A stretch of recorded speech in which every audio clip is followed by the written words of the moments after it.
Pero agora, Beatriz, imos con temas, dende logo, máis amables, non? Pois sí, estou fantásticamente acompañada. Imos coñecer polo miúdo a historia de Maruxa Miguens e Pepe Romero. Maruxa creou xunto ao seu home Xosé e outros músicos de Rianxo o grupo de gaiteiros Os Rosales. Pepe o fillo de Maruxa e de Xosé e aínda está en activo no mundo da música. Hola, moi boa tarde aos dous. Maruxa, Pepe, como estades? Hola, boas tardes. Bueno, supoño que moi orgullosos porque o pasado mes de novembro fostes nomeados fillos predilectos de Rianxo e inda por riba co consenso de todos os grupos políticos, que iso é hoxe en día unha milagre. Un recoñecemento, Está entendo, máis que emocionada, merecido, Maruxa. claro. Eso lévase moito aquí dentro, porque agradecese moito a todos o Concello de Rianxo e a Asociación de Gaiteiros e a tanta xente que participou nese acto. Foi algo grande que eu non acabo de... É algo que non pode explicar, non? A emoción que sentiu e o orgullo. Ademais, que me falta a persona máis querida que tei toda a vida con el, que foi o que fixemos o programa Os Rosales. Foi eu principal, foi a cabeza de todo. Bueno, por iso foi recoñecido, non? A título póstumo, porque este recoñecemento é mutuo para ambos os dous. Bueno, é dificilísimo, sempre se dixo ser profeta na túa terra, non? Pero neste caso, en Rianxo, sodes prácticamente unha institución porque dende o ano 51 que tivestes esta iniciativa tan adiantada, ademais o voso tempo, sobre todo, tendo ao fronte a unha muller, que isto non era moi habitual naqueles tempos. Non deixastes de traballar para a música tradicional, de implicar as novas xeracións, e que é un traballo importantísimo que fixestes a nivel cultural. Sí, porque, mira, eu tiña, foi os 62 cando eu empecé. Ali estamos os dous. Mira que guapos.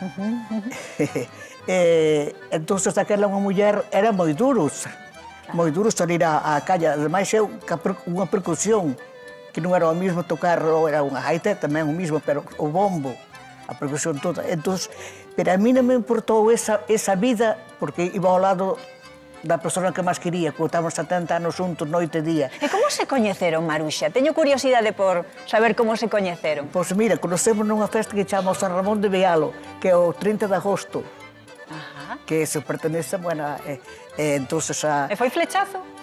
Foi flechazo? Daquela, nas festas non había orquestas como agora, era unha banda de música.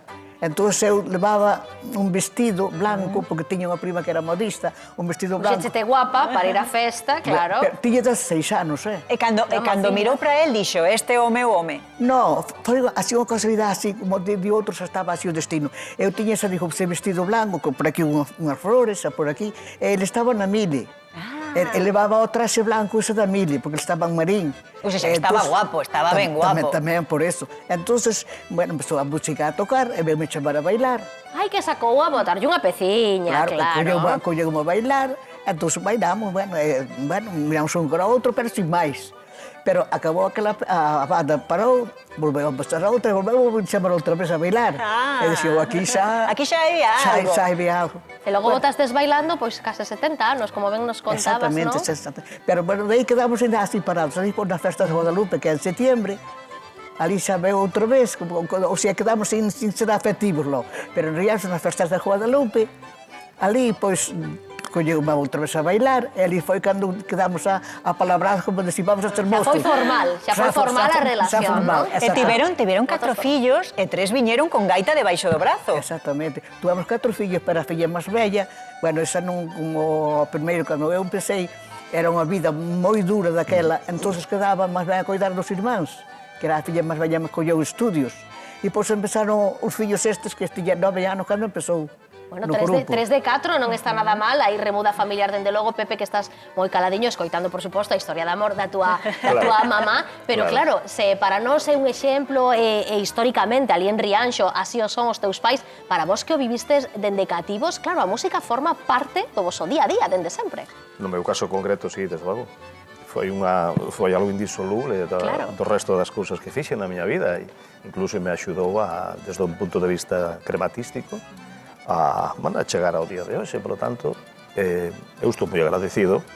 Son un destos fillos que se considera afortunado de recibir ese legado, esas tabas da sabiduría, concretamente as da música tradicional. Así que, nada, feliz e contento. Pepe, o teu pai fixo moita fincapé en formar, non simplemente en compoñer ou en tocar, senón en formar. E ti tamén segues un pouco esa estela, non? Sí, sí. Xurdeunos esa oportunidade e non dixemos que non. Claro. E a verdad, pois, non debería dicilo eu, non me corresponde, pero penso que sacamos xente... Porque é importantísimo, non? Ese labor de transmisión e tamén de dignificación de algún xeito da música tradicional, sobre todo nas novas xeracións que ao final moitas veces non están tan familiarizadas con ela, non? Por raro que pareza, porque agora sí que a música de todo tipo está ao alcance de todo o mundo, pero ás veces parece que a música tradicional queda nunha marxe e vos estades facendo un labor de transmisión que eu penso que é inconmensurable. Sí, máis que, a ver, o término dignificación é un termo que non se debe usar así tan gratuitamente, non? Eu empleo outro tipo de discurso que é o de utilizar unha filosofía de traballo para que os que acceden ao mundo da gaita, da música tradicional, o fagan convencidos de que é algo que non que lles corresponda desde o punto de vista tribal nin sociolóxico, senón porque buscar a maneira de que o sintan para que se perpetúe. Non? Claro, non porque toca, senón porque realmente desperta neles algo... A dignidade ven despois, ou ven precisamente para ello a este concepto. Pero, bueno, moitas veces referíame a que a música tradicional lamentablemente foi moi estigmatizada en moitos momentos, por iso falo desta labor de recuperación e de dignificación, porque foi moi maltratada históricamente tamén, non? Bueno, eso é o que parece ser que foi, eu tampouco o quero manifestar así porque a miña vivencia non pasou por aí, non pasou por aí. Sí que pude presenciar algún caso bastante, digamos, feo. Vou contar un solo, que ademais olvideime de dicilo cando foi do homenaxe en Rianxo ao recoñecemento dos meus pais. Bueno, para que a xente o sepa, non? É dicir, podedes vos imaginar como foi a vida dos gaiteiros cando, en determinada ocasión, eu con 9 anos ou 10, da igual, iba dando unha alborada con meus pais, co grupo, e ali en Taragoña, que é unha parroquia da Concello de Rianxo, pois parounos a Guardia Civil. E entón preguntaronlle ao meu pai que por que non levaba nos flecos, non? Os meus hoxes son de color negro, viva a liberdade, pero el levaba os de outro color, o que a el lle gustaba, pero non os levaba cos colores da bandeira española. E entonces, por ese feito, levou uns coletazos nos pés. Vaya. Bueno, imos con... Con amenaza de que se o volvían a parar e non levaba os flecos cos colores da bandeira española, pois teria consecuencias. Entonces, bueno... Houbo experiencias de todo tipo. Sí, efectivamente. Pero a mí dá má sensación que Pepe queda sempre co positivo, co mellor. E a mí gustaríame saber, porque teu pai dicía que para ser gaiteiro tiñas que cumprir tres cousas, non? Que son? Bueno, eu tiña que cumprir un montón delas, non? Esas tres que falaba él. Sí, era afinación, tempero e espírito de Galicia. Espírito de Galicia. Pois eu penso que con espírito de Galicia... Moi profundo. Espírito de Galicia ten tamén Gustavo Couto, que está con David, é o directivo da Asociación Galega de Gaiteiros, non, David?